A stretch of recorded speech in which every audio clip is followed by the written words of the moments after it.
Hello everybody, my name is Ashley Hannah, this is The Moody Reader, and today we're going to do a book haul.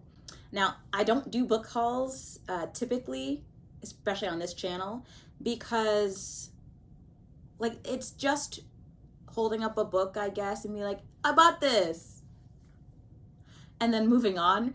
But I'm going to do it today because this is for me mostly, to show myself that I bought this many books and I don't really need to buy any more. I don't really have the room for them, and that's not my intention for this year, to just buy more and more.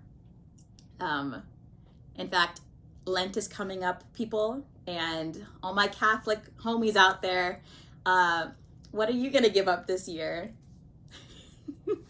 I might be giving up buying books. I don't know. It's either that or I'm giving up buying books, screens before bed, or sugar. Maybe. I don't know. I haven't decided yet. Let me know down below what you're giving up this Lent. But yeah.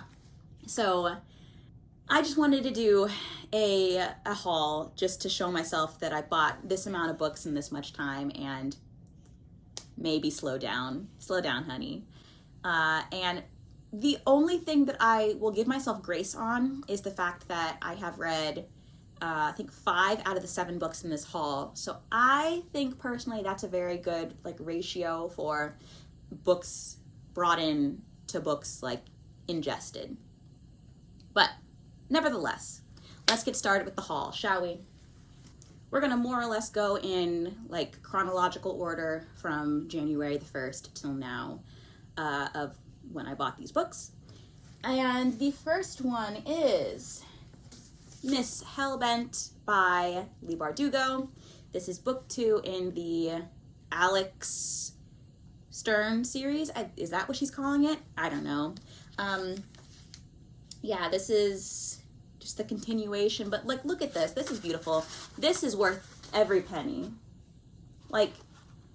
That's really pretty. I love when people do nice end covers. I like end covers better than a dust jacket, if I'm being quite honest. And let's see what it looks like on the other side.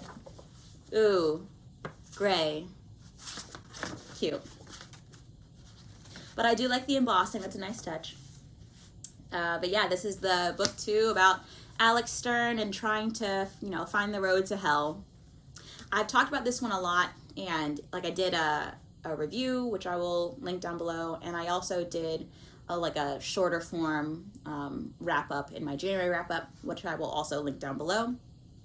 What I will say is that Karen from Her Story, she did a lovely artsy reading vlog about this book, and we had this almost the exact same take on this book. So if you've read this and you want to see her thoughts, I will link her down below, and yeah, go watch that video, because it was very soothing and nice and not at all chaotic like I would do for a vlog. So there's that.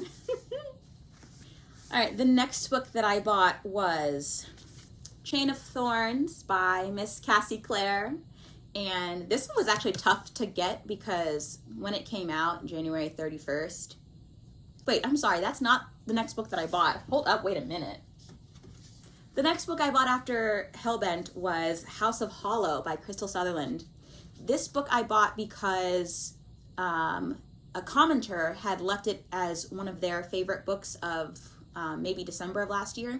And I was interested, and I did read this one as well. I like the cover, it's pretty cute. There's a nice, the cover is very telling of what the story is about, so I like that. I like covers that are very,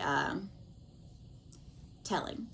And, this book is kind of like a weird body horror fairy tale-ish inspired thing, about these 3 sisters whose last name is Hollow, and, they were kidnapped as young children, and they came back to their parents kind of the same, but a little twisted. And like I said, I read this. I think I enjoyed it. I think But I also have this in my January wrap-up, so if you want to see my thoughts, go to that video. But yeah, this was a book that I bought. Oh, but I also think that like the little touches of like the fabric on like the tag, it's pretty cute, pretty fun. Now the next book that I bought was Chain of Thorns by Cassandra Clare. And this is book 1072 in the Shadowhunters series. If you think that's hyperbole, it's only slightly hyperbolic, let me just tell you. But yeah, I don't like that this cover has this lady on it, because even though Miss Cassie Clare tried to make me like feel bad for a certain person, and I did slightly feel bad for her, I still don't like this lady. I still don't like her. We still have beef, and there's nothing really interesting here. I like when there's stuff on the end covers, we know, and there's like there's something on the dust jacket, but it's not like my favorite thing. So we're gonna move past that. But I also read this one, and this is a funny story trying to get this one, because when it came out, I was really looking forward to it. As you all know, this was in my anticipated reads of 2023 video, and I was looking forward to it, but when the book came out, there was actually a freak ice storm, and so the bookstores were closed, and I really wanted to get this one at my local indie bookstore, but they were closed for just far too long. And I don't know why I just did this. They were closed for too long. And so I was like, I gotta get it somewhere. So I actually bought it on Kindle, started reading it there, and then went to Target and then bought this there. Don't worry, I patronize my local bookstore a lot, don't you worry. And yeah, read it. It gave me the feels. I'll talk about it more in my February wrap up.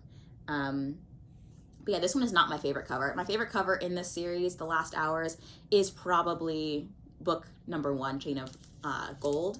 But yeah, we're just following Cordelia, James, and Matthew and the rest, talking about their tricky entanglement, shall we say. And if you know, this is chapter 23. I only did one tab, chapter 23. If you know, you know. So, loved. And the next book I bought, I did patronize my local indie bookstore for, was Finlay Donovan Jumps the Gun. This is book 3 in the Finlay Donovan like series that's just super fun. I have books 1 and 2, and yeah, they're just, this is that book series about the like single mother of 2 who is in a Panera talking to her agent about her upcoming crime mystery thriller that she's writing. And while she's talking to her agent about this, somebody who's at a table nearby overhears her talking about it and thinks that Finlay is a hit woman because she's writing about one. And she then hires Finlay, and then the plot thickens from there. So, yeah, this is probably like a very convoluted book series, and yet I still like it. So again, I read this one when it came out, essentially on the 31st of January. Not 31st. I read it like a few days after that. And I will definitely be talking about it in my wrap up. We have things to say. And this is not my favorite cover either. When I was checking out, the cashier at the register was like, this cover's weird. The drawing is weird. And I would agree. The drawing is a little bit sketchy. Like, the proportions are not great. And she looks the least like Finlay in this cover. But what are you gonna do? Okay, the next book that I bought was not technically a book. Well, it's a book. We're calling it a book. It is 60 Famous Solos, classical piano sheet music, composed by Mozart, Chopin, Beef Oven, Batch. Okay, all jokes aside, I bought this book because last year I taught myself how to play the piano, and I needed, like, I was kind of just riffing off of online and stealing sheet music. Not stealing. FBI, don't come for me. But I was scouring online for free sheet music, and I figured might as well just bite the bullet and buy this. Plus, it has Claire de Lune in it, by Mr. Debussy. And as a Twilight fanatic, I have to learn how to play this piece, and I'm learning currently how to play Clair de Lune. So that's what I got. Yay. Okay, and the next 3 books that I bought were actually very recent, and they are all, I believe, mystery thrillers, and I'm excited about all of them. Well, I've read one of them, so here's the first one. So I purchased The Golden Couple by Greer Hendricks and Sarah Pekkanen, the author duo, and this is my first of their work that I've read, and this was purely like, I went into the bookstore, and actually I went into there's this bookstore in my town that is also connected. Well, also, first of all, the bookstore has it has gone under several times, but it always keeps on resurrecting itself, so that's fun for it. And so this current iteration of this bookstore has a restaurant in it, and so I like going there, getting a fun drink, and like walking down the aisles. And I saw this because I've been in a really big mystery thriller mood, probably because it's recently been Valentine's Day and I want nothing to do with romantic books. You won't catch me with a romance book. And so I saw this one on BookTube last year when it was hot and poppin', and I wanted to give it a go.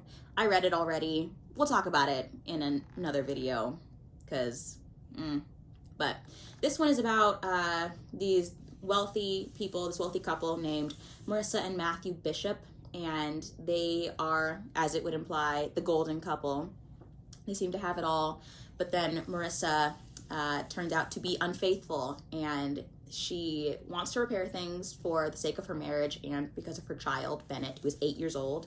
And so she enlists the help of a therapist, Avery Chambers, who has less than ordinary means to help her clients. And this shows because this therapist has actually lost her license. And then you just find out more from there, all the secrets, all the twists and turns, or lack thereof. And yeah, I just actually finished it today, and I think I will be doing a review for this book because I have thoughts. But yeah, this is a book that I got. The next book that I got on that very same trip was Everyone in My Family Has Killed Someone by Benjamin Stevenson. And I have heard nothing about this book before. I just saw it, and this cover of blue and the title kind of just drew me in. It sucked me in, and I was like, sick, I'll buy it. And so this says, everyone in my family has killed someone. Some of us, the high achievers, have killed more than once. I'm not trying to be dramatic, but it is the truth.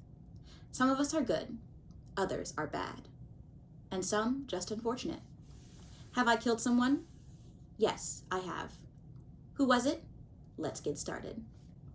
And then it basically just lists all the people in his family that's killed someone, which is his brother, his stepsister, his wife, his father, his mother, his sister-in-law, his uncle, his stepfather, his aunt, and him. Well, I assume it's a him. Pretty sure. Yeah, Ernie Cunningham. I know nothing about this, like I said, but I do know that people have been saying that it's very comedic in its dark humor, because it's also like, we're talking about murder. So I'm excited. I love when a book can be like two opposite sides of the coin. So like very dark and like mystery, and then levity, like comedic. Love it. So I will update if I actually do enjoy this book, because thrillers for me are very hit or miss. So we'll see. Ooh, I never actually checked what it looks like underneath the dust jacket.